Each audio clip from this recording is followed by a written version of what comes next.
Turn me away, and I've nowhere left in this world, she told the startled widower. The door was stuck again. It stuck every time the temperature dropped below freezing, which out here in November meant most mornings, and I'd been meaning to plane the bottom edge since August. Since before August, if I was honest with myself, since sometime in early spring when Alina was still alive and would have gotten after me about it. I can still hear her voice. Not nagging, not that. She'd say it the way you say a thing you've said before and expect to say again, easy and familiar. A small complaint that was really a kind of intimacy. Daniel, that door. And I'd say, I know, I'll get to it. And she'd give me the look that said she knew I was full of it and loved me anyway. Now I just put my shoulder to the wood and shoved, and it scraped open across the threshold boards, and the cold came in with a sound like tearing cloth. I stood there a minute in the open doorway, not going anywhere in particular. The yard was gray, the grass flat and dead, the sky low and pressed with the look it gets before snow that threatens and doesn't arrive. The horses were moving in the near pasture, 3 of them, heads down, not interested in me. I watched them for a while without knowing I was watching them, the way you do when your eyes are pointed at something but your mind isn't quite behind them. November, 14 months since Alina. I'd gotten good at the mornings. You get good at things when the alternative is too steep to look at straight. 4 in the morning I was awake, and staying in the bed we'd shared for 22 years had come to feel like something I was doing on purpose to myself, like pressing a bruise to check if it still hurt. It always did. So I stopped. I got up, made coffee in the dark, sat at the kitchen table and drank it and tried not to think about much, which is a different thing from not thinking. The ranch was called the Hartwell Spread. My name is Daniel Hartwell. I was 49 years old that fall, and my father built the house I was standing in, and his father worked the land before that. 3 generations of stubborn men who liked a particular piece of country and refused to let it go no matter what it threw at them. The spread was 4 sections, decent water, a solid barn, and a bunkhouse we hadn't used for real hired hands since the boys were young. Not large by some measures, not grand, but it was ours. That word used to mean something. Alina and I raised 2 boys here. James, 24, with his own small place up in Colorado. Thomas, 22, in Kansas City doing something with railroad contracts I had never entirely understood and had stopped trying to. We buried a daughter between them, a girl we named Margaret, who lived 8 days and whose grave marker I'd cut myself from a piece of cedar out near the creek. Alina tended that marker every spring, put wildflowers on it. Nobody tended it now except me, and I went when I remembered to. The boys came back for Alina's burial and stayed a week apiece, and I told them both the same thing. I'm fine. Don't worry. Get back to your lives. They believed me because they needed to. Sons need their fathers to be all right. So I let them go without showing them the truth, which was that I wasn't all right and wasn't on a clear road back to it. And most mornings the best I could manage was getting up and not making a wreck of the day. 14 months of that. I was standing in the cold doorway, going nowhere in particular, when I heard the wagon. The road past the Hartwell Spread didn't carry much traffic. It ran from Caldwell to Pryor Creek, and most freighters took the main route south, so what came past was local, neighboring ranchers, a traveling merchant now and then, rigs I'd learned to recognize by sound. This one I didn't know. The left front wheel had a hitch in it, a slight irregular knock, not quite rhythmic, the sound of something that needed a cooper's attention and hadn't gotten it, and the horse pulling it was tired. I could hear that in the hoofbeats even at a distance, a slow walk with too much shoulder, the uneven labor of an animal that had been going longer than was good for it. I stayed where I was. The wagon came around the bend past the big cottonwoods, and I could see it was a single-horse buckboard, light rig, loaded with what looked like everything a person owned. A trunk, canvas bundles, something in oilcloth tied to the rail. The horse was a bay gelding, older, head low, and sitting on the bench alone was a woman, wool coat, brown going gray at the seams. hair pulled back under a hat she'd pulled low against the wind. She was sitting straight up with the posture of a person who was exhausted and refusing to let it show, because showing it cost something. She pulled up at my gate, looked at me. I looked back. "Is this the Hartwell place?" Her voice carried clear in the cold. "It is." She nodded once, like she'd been looking for it a while and was relieved but wasn't going to make a show of it. "I'm looking for work," she said. "Cooking, cleaning, whatever wants doing. I can handle horses, do laundry, mend, and patch. I don't need much in the way of pay." She paused for just a breath. "I need a roof and a meal and somewhere I'm not moving from every few days." I should have told her to move on. That was the practical thing, the reasonable thing, and I'd spent most of my life being a practical man. I was one person on a working ranch. I didn't need a cook. I was eating poorly and not often, but I was eating. I had no real budget for help and no inclination to complicate my solitude with a stranger's presence. I was also a man who had been efficient with refusals all his adult life.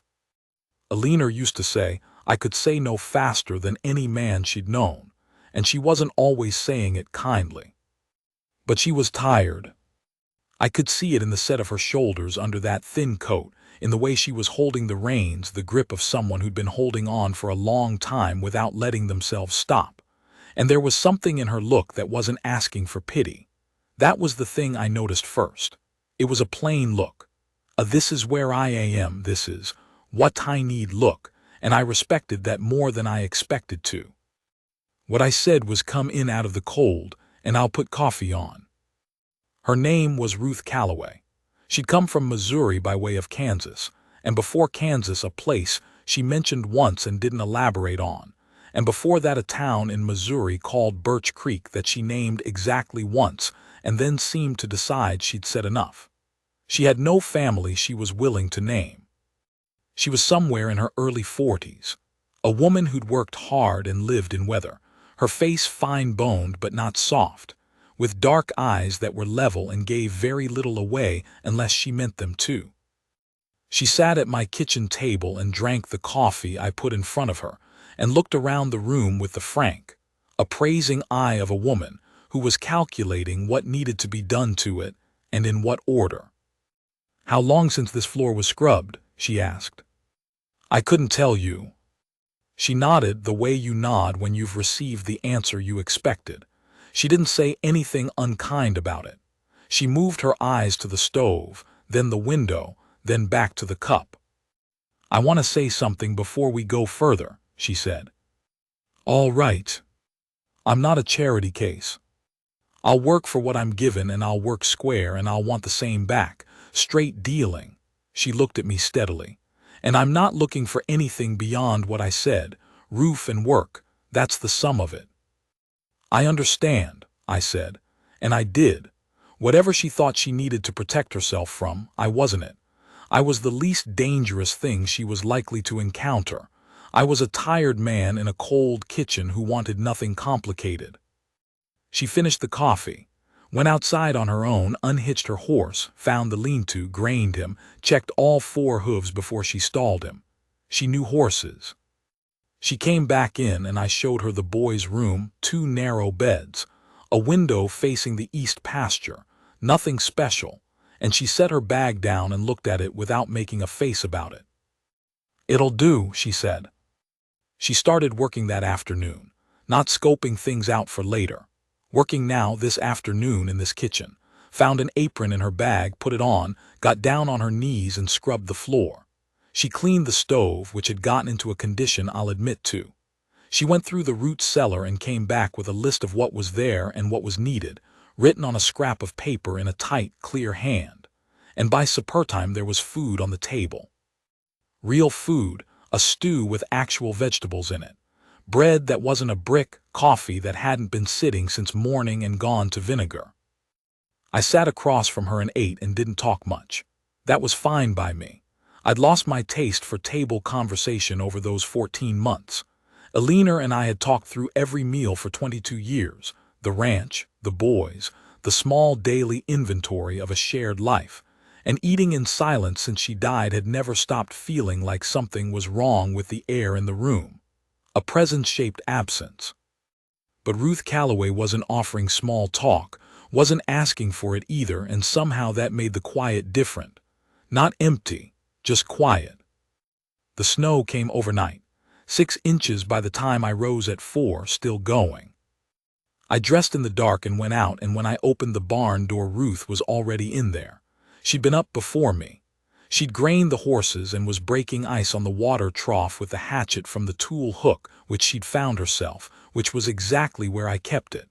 She looked up when I came in, didn't say good morning, went back to what she was doing. I got the hay down from the loft. We worked side by side in the lamplight while the snow came down outside, not talking much, and that became the shape of our mornings, not arranged, not discussed, but parallel, 2 people who saw what needed doing and did it. The first week went like that, careful, a little watchful, like 2 animals who have agreed to share a water hole without formally discussing the terms. I did the ranch work. She did the house and helped where she could reach it. We ate at the same table and went to our separate rooms, and I slept better than I'd slept in months, which I told myself was just the cold or the extra work I wasn't doing alone anymore. I noticed that she watched me. Not intrusively, she wasn't hovering or studying me with concern. More the way you watch something you're trying to understand. The way you study a piece of ground before you work it. She watched me with what I came to think of as a calibrating attention, and I wondered what she was concluding. I knew what I was. A man who'd had a good life and had the central piece of it removed, and the life had not collapsed. It was still upright, still functioning. But it stood differently now, the way a structure stands differently when one of its load-bearing things is gone. You shore it up with other things and it holds, but you feel the gap in everything. She didn't ask me about Eleanor. I didn't talk about her. About 3 weeks in, the left rear fence on the north pasture went down in a wind. I'd known it was weak, it had been on the list since October, and the wind finally did what I'd been putting off dealing with. I went out in the early cold to fix it, 2 hours in, wire stretcher in my hands, and my hands were so stiff I dropped the tool twice. The 3rd time I bent to pick it up, I just stayed crouched there in the snow with my hands braced on my knees, looking at the frozen ground. It wasn't only the cold. I'd been having those spells since Eleanor died. In the middle of something ordinary, something I'd done hundreds of times, I'd stop. Just stop, like a clock winding down. Eleanor had always been the one who wound me back up, not with anything grand, not with speeches, just with her presence. I hadn't figured out how to do it for myself yet. I don't know how long I stayed crouched in the snow, long enough for my knees to soak through. Then there were boots beside me, worn at the toe, work boots. I looked up and Ruth was standing there with her coat on and the spare wire stretcher from the barn in her hand. She'd walked out half a mile and I hadn't heard her. She looked at me, not with the worried, tilted head look that people had been wearing around me for 14 months, the look that wanted something, some performance of grief or recovery that would let them feel they'd helped. She looked straight. "You want to finish this or leave it," she said. "Finish it." "Then let's finish it." She took the far end of the run and we worked across from each other in the cold, not talking, the wire humming in the wind, and we got the fence back up in another hour. Walked back to the house. She made soup. I ate it. Neither of us said a word about what had happened out there, and I was grateful for both the silence and the soup with a gratitude that surprised me. Something shifted after that. I couldn't name what, but I felt it the way you feel a change in weather, not in one thing but in the air. I was less alone inside my own head. Someone had walked out to where I was and stood beside me without requiring explanation, and that had done something to the weight I'd been carrying around. Christmas came and went. I hadn't planned on marking it particularly, and Ruth didn't push for ceremony. On Christmas morning she put a cedar branch on the kitchen table, cut it herself from the stand by the creek, and that was all. No fuss, no expectation.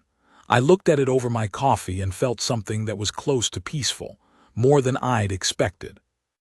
January arrived with a cruelty that January in that country can manage without apology. The temperature dropped in the first week and didn't come back up for going on 3 weeks, never above 15 during the day, well below zero most nights. Wind out of the north with something mean in it, the kind of cold that isn't just temperature but a presence, a weight, something you argue with and lose. I kept the horses in the barn almost constantly. The cattle were on the south pasture where they had more natural shelter, and I rode out twice a day in the worst of it, coming home with ice in my beard, and my fingers so cold inside the gloves that they'd start to come back painfully an hour after I got in. Ruth kept the stove running. She seemed to understand without being told that when I came in from that kind of cold, what I needed was coffee and a few minutes of quiet before I was ready to be a person. She'd have the cup on the table and she'd go back to her own work, and when I was thawed out enough to talk, I'd talk, and when I wasn't, I didn't have to. I don't think she learned that. I think she knew it already from her own experience of cold or hard things and just applied it. It was in that stretch of cold that I started to notice her more than I'd let myself notice her before. She moved through the house with the competence of a woman who'd been taking care of things her whole life and had learned not to waste the motion. She was sparing with words, but when she did speak, she said what she meant, no decoration, no hedge. She had opinions about things, the spring planting I was planning, a neighbor's fence situation she'd heard about in town, a young horse's training, and when she gave them plain, and if I disagreed she'd listen and sometimes say, "That's fair," and sometimes say, "I still think I'm right." Both responses were equally honest, and I found I preferred it to agreement. On the 12th day of that cold stretch, I lost the mare. Her name was Cisco. She'd been on the Hartwell spread for 11 years, a quarter horse with a high-stepping gait and more sense than most. Eleanor had loved her best of all the horses we'd had. Used to ride her out to the south fence in summer, just the two of them unhurried. I'd put that connection mostly out of my mind, or tried to. Cisco went down with colic late in the afternoon, the bad kind that tells you almost immediately how it's going to end, but you work it anyway because there's nothing else to do. I walked her, rubbed her sides, did everything you do, and Ruth sat up in the kitchen knowing it was bad without my saying so. Every time I came in to warm my hands, she had fresh coffee, and she'd look at my face and read what was there, and she didn't ask me anything I'd have to find words for. Around midnight, I came in and told her it didn't look good. She got up and refilled the coffee pot. Around 3 in the morning, it was over. I came inside and sat down at the table, and I put my head in my hands. Not crying. I'm a man who's cried about 4 times in his life, and 2 of those were over Eleanor, so I still have something in reserve, but not much. I just sat there with my head down in the dark kitchen, because I was tired and cold, and I just lost a horse that was threaded into my grief in a way I hadn't expected, and the weight of it was more than I had a way to stand up under at 3 in the morning. Ruth came around the table. She put her hand on the back of my neck, not rubbing, not patting, not doing anything in particular, just rested it there, the warmth of her palm through the collar of my shirt. Present. She held it there for maybe a minute. Then she went back to her chair and refilled my cup. We didn't speak about it. Not then, not the next morning, not since. But I have thought about that minute many times, and I think I always will. There is something a person does for another person when they stand close and say nothing and ask nothing, and it is not nothing. Cisco was gone by sunup. Ruth and I dug the grave together in ground that was frozen 8 inches down. It is the hardest physical work I've done in years, ground like iron under 3 inches of snow, and it took most of the morning. I stood over it with my hat in my hands and said nothing out loud because I don't make speeches over horses, but I held my hat there long enough for it to mean something. Ruth stood beside me without fidgeting. She didn't fill the silence with comfort. She just stood there, and that was the ceremony. February. The cold broke in early February, and the first thaw came, thin and brief and unreliable, which is how the first thaw always is out there. The ground went to mud along the south side of the barn, and the creek ran a little fuller and then froze again, and we had 2 more hard weeks, but the worst was past. You could feel it even through the cold, a loosening somewhere in the air. The light was different. Earlier in the morning and later at dusk, and the quality of it had changed, the low winter flatness giving way to something that had a little edge. I was sleeping again. Not well, not the deep sleep of a man whose mind is quiet, but sleep. Enough. The spells where I'd stop in the middle of a task and couldn't start back, they happened less often, and when they did, they didn't last as long. I noticed that, and I also noticed when I'd started to notice it, which was around the same time Ruth had walked out to the north fence in the snow. There were other things I was noticing. I was noticing that I looked forward to supper time in a way I hadn't looked forward to anything in 14 months. Not because of the food, though the food was good. Because of the company. She'd come to the table and sit down, and sometimes she'd bring something she was thinking about, a problem with a hinge on the cellar door, a question about the planting calendar, a remark about something she'd read in the almanac. And sometimes she wouldn't, and both were fine. But I'd find myself looking up from my plate and watching her face across the table, the way she'd go still when she was working something through, the small precise gestures she made when she was explaining something she'd decided. She caught me at it one evening, just looked up from her plate and caught me looking. There was a moment, neither of us said anything. I looked away first. She finished what she'd been saying about the cellar door. That night I lay in the dark and thought about Alina for a long time. Not the last months, the sick months, but the years before, the whole full life of her, the woman she'd been. I thought about the morning she told me she loved me before I'd told her, which was entirely like her, leading where she thought things ought to go. I thought about her voice in the morning and the way she'd laugh at something I hadn't meant to be funny. I thought about what she'd told me once, when James was small and we'd had a bad year and I'd said I didn't know how we'd get through. You just go. One thing, then the next. That's all it ever is. I lay there and thought about all that. And then I thought about Ruth Calloway, and the fact that I'd been watching her across the supper table like a man who had started paying attention in a way he'd given up expecting to again, and I felt something complicated about it. Not guilt, exactly. Because Alina would have been the last person to want me to sit in an empty house until I died.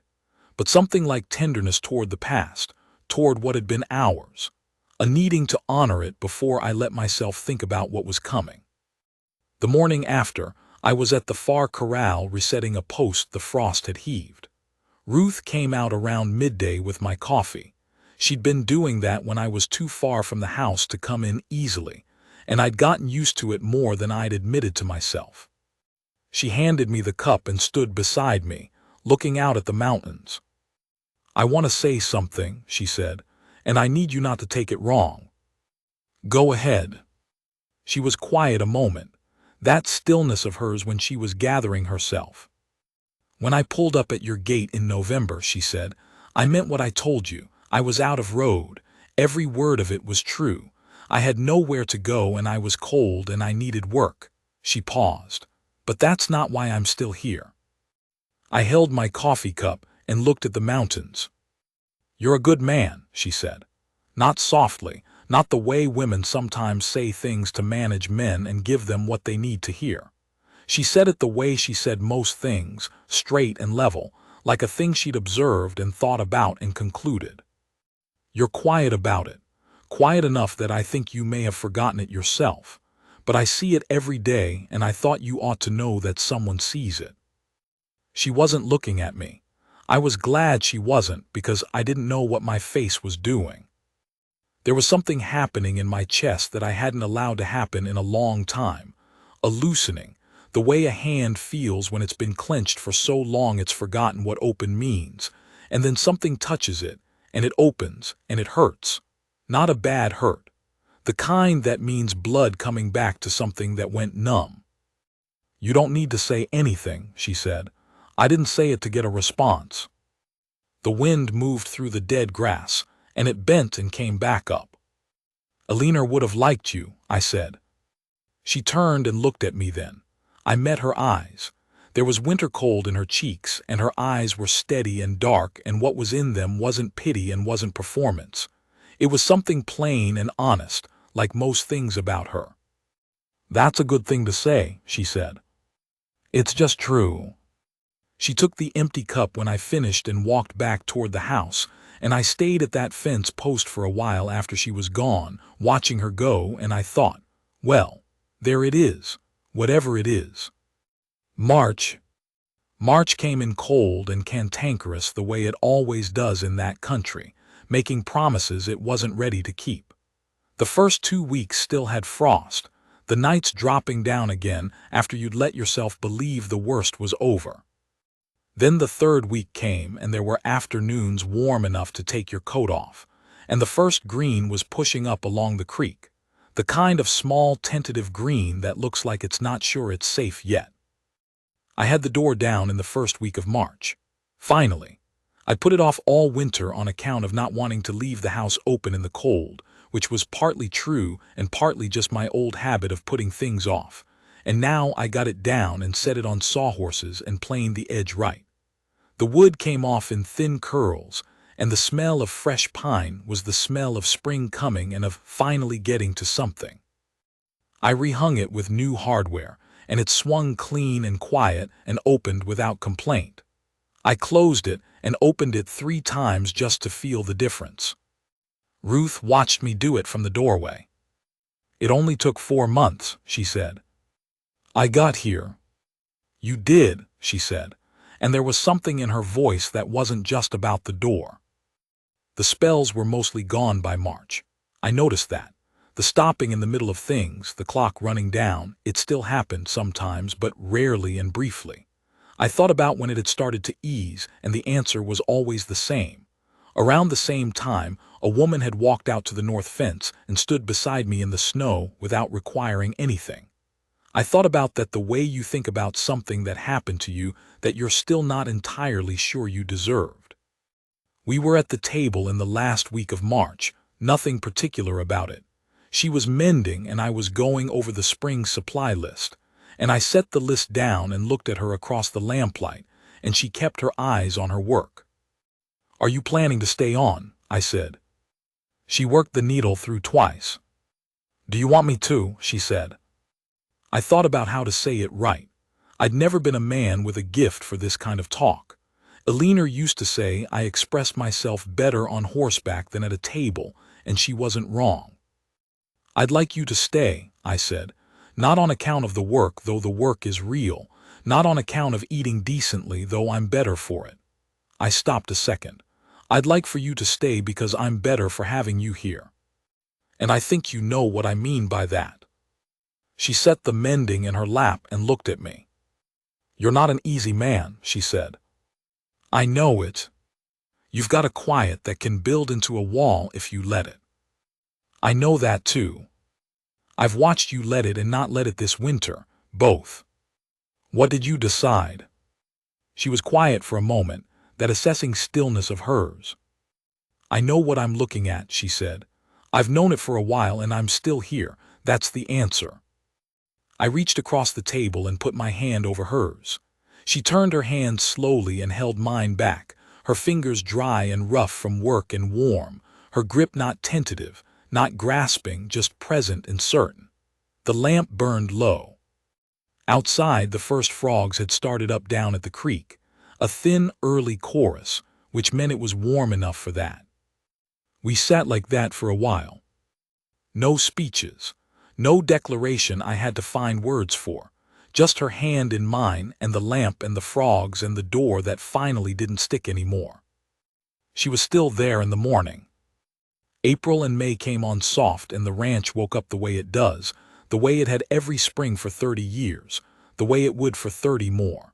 The grass greened up. The creek ran high with snowmelt. The horses went out to pasture and stood in the new sun with their necks stretched and their eyes half closed and looked like they had opinions about how fine it was to be alive. I put the cattle onto the north pasture where the winter had rested the grass, and they moved through it in the early mornings with that slow, proprietary walk of cattle that know their own country. The sorrel mare foaled in early June, a colt, good-looking dark bay with one white foot. Ruth had been watching for it the last 2 weeks, checking on the mare in the evenings and again before dawn. She was there when it happened, and she was the one who cleaned the colt off while the mare was still on her feet getting her legs back. I came out at first light and found them both in the stall, Colt already standing. Ruth crouched by the wall looking at him with an expression I hadn't seen on her face before. "What are you going to call him?" she asked. "I don't know." "What do you want to call him?" She looked at him for a while. "Birch," she said. I didn't ask why. I figured she'd tell me if she wanted to, and she didn't want to. His name was Birch. He grew fast, the way good horses do, and he had his mother's steadiness and something extra in him, a brightness, a quickness in the eye. Ruth worked with him some mornings, and he was better with her than he was with me, which she didn't remark on and I didn't make a thing of. But I noticed. James came out in September with his wife Frances, a quiet, capable woman I'd met once before. They stayed 4 days. The first evening at supper, James watched Ruth and me at the table, the way we passed things without asking, the small ease of 2 people who knew each other's rhythms. And the next morning when we were riding fence together, he said, "I'm glad, Dad, just that." I told him to keep his eyes on the fence line. He did, but he was smiling. I'm writing this in the fall of that next year. Cisco's grave grew over in the summer, and I put a flat stone at the head of it, nothing fancy, just a marker. The cedar branch Ruth put on the table at Christmas last year is long gone, but she put another one this year, same as before, same quiet acknowledgement. The door has not stuck once. Some mornings I still rise at 4, out of the old habit that got me through the hard time, but the bed isn't a bruise anymore. I get up because I'm ready, because the day has things in it I'm willing to start on. I make the coffee, and Ruth comes in not long after, coat pulled over her nightgown, hair down, and she sits across from me in the first light, and we don't talk for a while in the way that people who know each other well don't need to fill every quiet. When we do talk, it's about what wants doing, or about something she's been thinking on, or occasionally about nothing in particular, and all 3 kinds are good. This morning I went out early before she was up, old habit. I stood in the yard in the last dark before dawn, the sky beginning to gray in the east, the horses' quiet shapes in the near pasture with steam coming off them. The mountains were starting to show their tops. I wasn't emptying time. That's the difference. Those 14 months I was out in the cold yard at 4 in the morning emptying time I didn't know what to do with, filling the hours until enough of them had passed that I could reasonably go back inside. Now I was just standing in the morning because it was worth standing in, because the day coming had things in it, because the woman inside would come to the kitchen window before long and look out. And when she saw me, she'd give me the look she gives me, not soft, not sweet in the easy way, but level and straight, the look that says I see you, and it says I'm glad you're still in this world. I didn't know I was going to have that again. After a leaner, I decided not to expect it, the way you decide not to expect certain weather. You stop watching the horizon for something that hurt you when it didn't come. But she came down that road in November with a tired horse and a coat going thin at the seams and no road left ahead of her. And she pulled up at my gate with those level dark eyes that didn't ask me to be anything I wasn't. And she told me what she needed, plain, and I put coffee on. She needed a roof. She needed somewhere to stop. I needed someone to stand in the snow without asking me to explain myself. I needed someone who could look across a table and see the man sitting there and not look away. Turns out a person can be out of road and still be headed somewhere. She's inside now. I can see the light in the kitchen window. I'll go in when the sky gets a little more light in it. Not yet. Just a few more minutes out here in the good cold. In the morning that's coming on, with everything that's mine around me, and a woman in the kitchen who sees it all and is still here. That's the whole of it. There's some of the rest of it I haven't said yet. I took Ruth into Caldwell for the first time in late April, once the mud had dried enough for the road. We needed supplies, spring planting coming, the barn needing some hardware I couldn't fabricate myself, the kind of list that requires a general store and not just what's left in your root cellar. I hitched the team and we drove in, 3 hours each way, and I was aware for the first time of how it would look to people who knew me. Caldwell wasn't a large town, but it was the town I'd traded in for 25 years. People knew my face and Aliner's and the boys, and they knew Aliner had died. And now here I was coming in off the Hartwell Road with a woman beside me on the bench. And I was going to have to account for that in one way or another whether I wanted to or not. Ruth seemed to understand this. She didn't say anything about it. She was dressed clean, hair up, and she sat beside me with that straight-spined composure of hers that I'd come to know was just how she was, not performance, not armor. Just how she carried herself. At the general store, a man named Grover Alcott who'd known me since we were both young had that look on his face, the assessing look, the one men get when they're calculating something and trying not to show they're calculating it. He shook my hand and said my name, and then looked at Ruth. "This is Ruth Calloway," I said. "She's been keeping the Hartwell place through the winter." Alcott nodded, said her name politely, but his eyes went to me with a question in them I didn't feel like answering. Ruth was already looking at the hardware on the back wall, her list in her hand. We got what we needed. There were 3 other people in the store, people I knew at least by sight, and they all looked, and some of them said hello, and none of them said anything out of line. But I felt the attention, and I didn't like it on her behalf, that particular kind of small-town attention that is curious and not always kind. In the street outside, loading the wagon, Ruth said, "You don't need to explain me." I wasn't planning to. "Good," she handed me a sack of flour. "I've been talked about before, it won't kill me." "I know it won't kill you. I was thinking about whether I liked it." She stopped and looked at me over the wagon rail.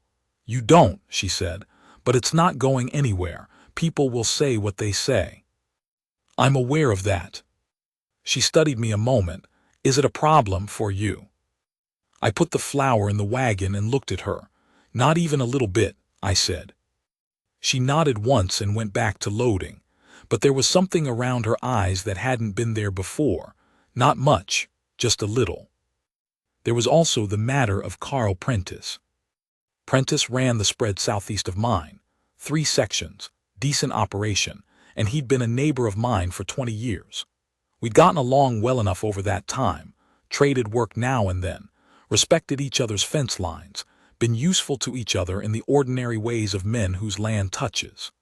He'd come by twice after Aliner died, with the kind of condolences that men who aren't sure what to say deliver, and both times I'd appreciated the visit and been glad when it was over.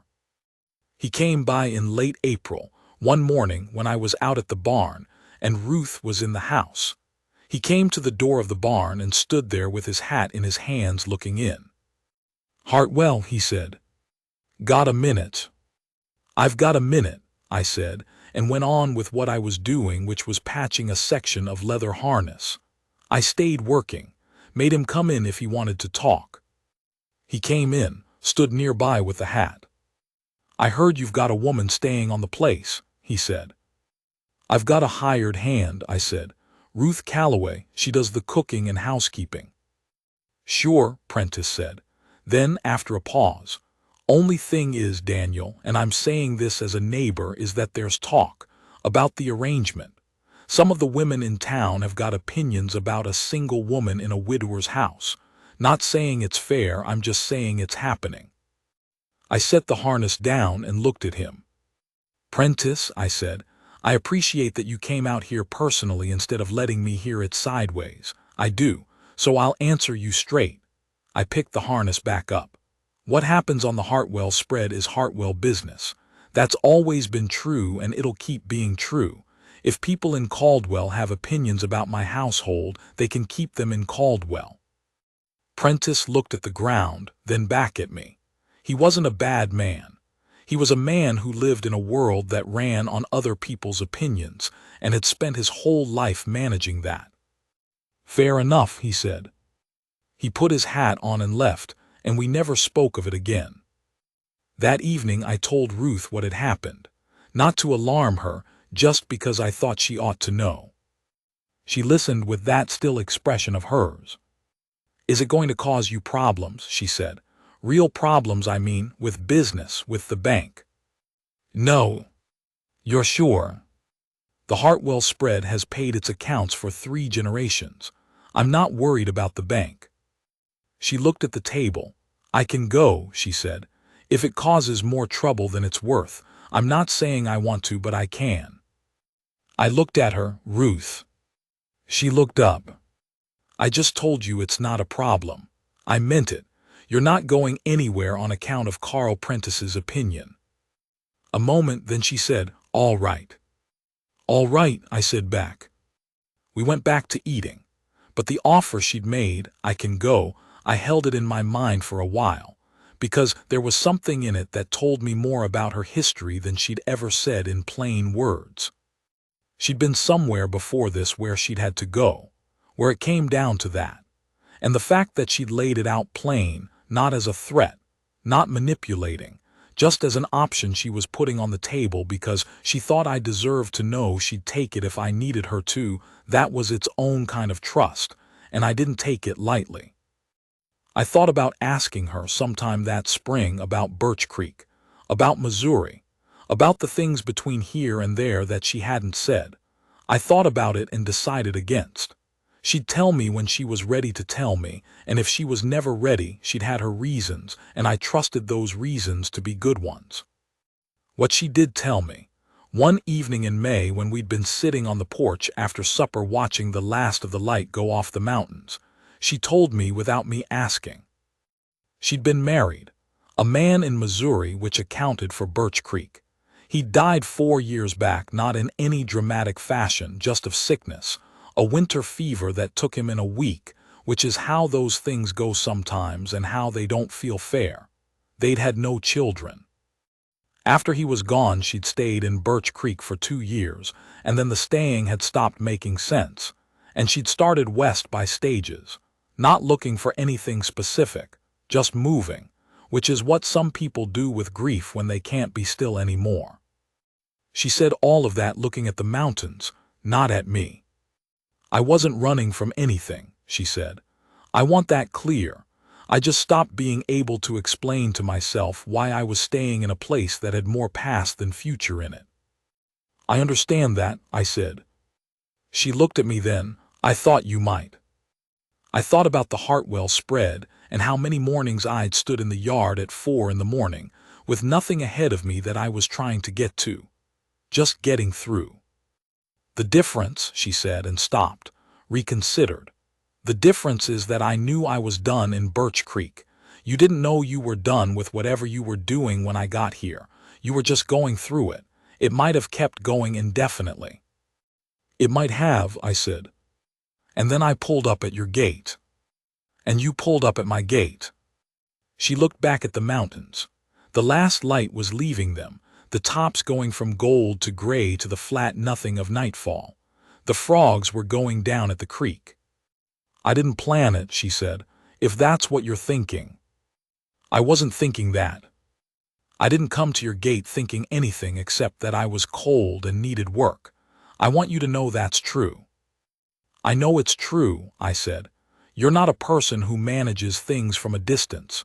You came up and said what you needed and left the rest up to me. That's not planning." She was quiet for a while. "No," she said, "but I'm glad it came out this way." "So am I said.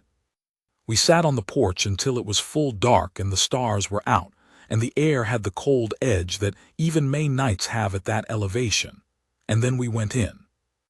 That was May. That was the last piece of it I haven't told.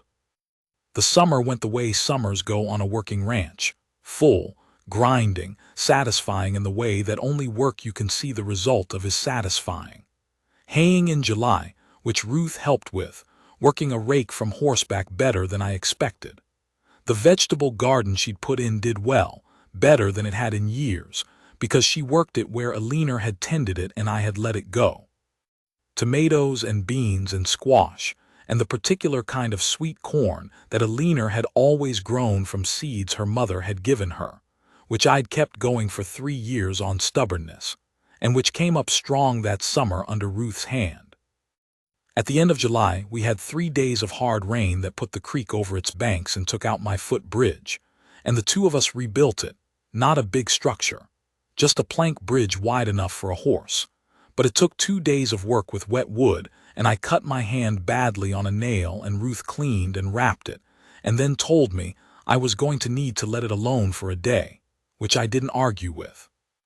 That was the first time she'd touched my hands since the night at the kitchen table after Cisco.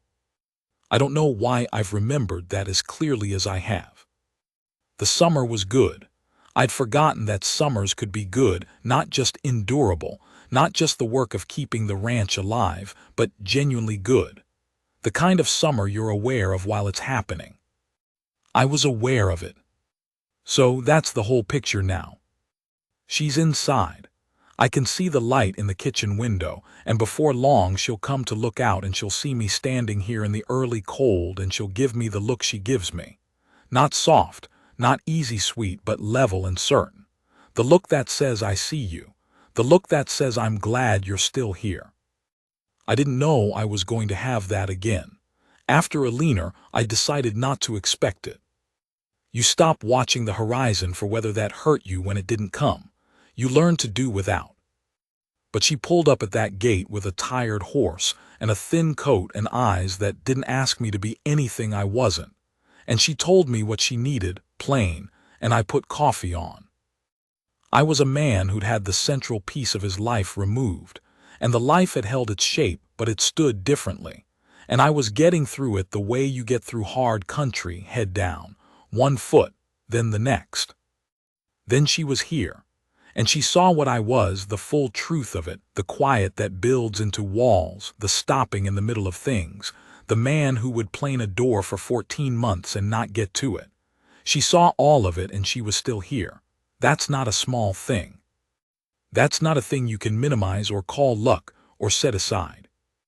A man who's been invisible to himself for a while, and I had been, for those 14 months, invisible to myself in the way that grieving people sometimes are, like the color goes out and you can see everything around you, but when you look down at your own hands you can't quite see them. When somebody looks at him with clear eyes and says, "I see you," and means it, and stays. There's no accounting for what that does. I'll go in now. The sky is light enough, the mountains are showing. The horses have moved down to the lower end of the pasture where the grass is still good, and they're working it in the early quiet, heads down, unhurried, and the whole of the Hartwell spread is waking up the way it does every morning, the way it has every morning for 50 years, the way it will for years after I'm gone to put in this ground. I'll go in and she'll be at the stove, and she'll hear me at the door and she'll look up. That's all, that's the whole of it, and that's enough. There's one more thing I want to say about that winter, about those months that I haven't quite gotten the full measure of in what I've already told you. What I mean is this. Grief is not one thing people think it is. They think it is the crying, the loss of appetite, the going through the days like you're moving through cold water. Those things are real and I had them. But there's another part of grief that nobody talks about because it's harder to name, and it's the part where you stop believing you're worth much. Where you think, Alina saw something in me, chose me, and she was the expert on whether I was worth choosing, and now she's gone, and the question is open again, and I'm not sure anyone else would reach the same conclusion she reached. I had it bad in those 14 months. What Ruth did, what she did that February at the fence post, that morning with the coffee and the straight, plain words, was not romantic, not sentimental, not anything you'd make a song about. She just looked at a man who'd half convinced himself he'd used up his portion of being seen, and she told him she saw him. Clearly, as a fact, with no expectation of anything back. That's harder to do than it sounds. Most people can't do it. Most people who do it are doing something else at the same time, managing you, or needing something from you, or building themselves up by building you up. She wasn't doing any of that. She just saw a thing that was true and said it. I'd spent my whole life being a competent man in a difficult country, and I'd stopped believing it mattered. She put that back, not with ceremony or grand gesture, just by seeing it and saying so. I don't know what she got out of this that she couldn't have gotten somewhere else. A roof, yes. Steady work, yes. But she could have gotten those things from other people, other ranches, other men. She stayed here, and she stayed knowing what she was staying with, the quiet that builds walls, the man who stops in the snow, the mornings at 4 that were really about not being able to lie still in the place where a dead woman used to be. She knew all of it, and she stayed. A good woman staying, that is the thing. Not being asked to stay, not convinced to stay, not given no choice but to stay. Just choosing it, with open eyes, for reasons that are hers. That is the whole of the gift. The light is up now. Full morning, the sky gone from gray to that particular clean blue that only comes in the early fall at this elevation, after the first frosts have cleared whatever was left of summer's haze. The mountains are sharp-edged. The horses are down at the creek for the morning water. The ranch is doing what ranches do, going on, going forward, not making a fuss about it, just moving into the day. I'll go in now. She'll look up. And I'll remember what it was like to not expect that, and I'll be glad.